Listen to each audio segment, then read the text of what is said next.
দামি গাড়িতে কি করতেছো ভাই? কি করতেছো তুমি দামি গাড়িতে? তেল চুরি করতেছো নাকি? ভাই তেল চুরির সময় শেষ ভাই। আগে কিন্তু তেলের দালালি করেছি, এখন আর সেই সময়টা নেই।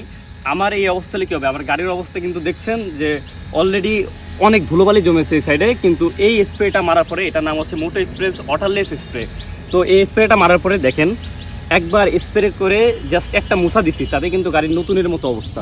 আসলেই তো ভাই অবাক করা জিনিস ভাই। এটা অনলাইন থেকে আপনারা পারচেস করতে পারবেন, আমিও কিন্তু অনলাইন থেকে নিছি। আমি অবশ্যই পেজের নামটা স্ক্রিনে দিয়ে দিব, প্লাস লিঙ্কটাও ক্যাপশনে দিয়ে দিব।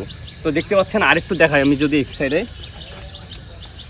কি পরিমাণে কার্যকরী দেখতে পাচ্ছেন ভাই। তো এখন কিন্তু আর দালালি করবো না, এখন থেকে শুধু চলবে মোটো এক্সপ্রেস ওয়াটারলেস স্প্রে।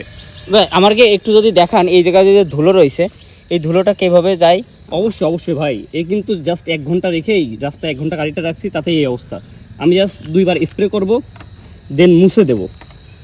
দেখেন আর কোনো ময়লা নেই, আর গাড়ি ওয়াশ করার কোনো ঝামেলা নেই। 100-200 টাকা দিয়ে ওয়াশ করবো, তা না করে জাস্ট এটা কিনে নিব, তাতে হয়ে যাবে। তাহলে কি ভাই আপনার তেলের ব্যবসা আছে, এই ব্যবসাটা কি ভালো হবে? এটা আলহামদুলিল্লাহ ভাই, অনেক ভালো। লোকে আর দালাল বলতে পারবে না।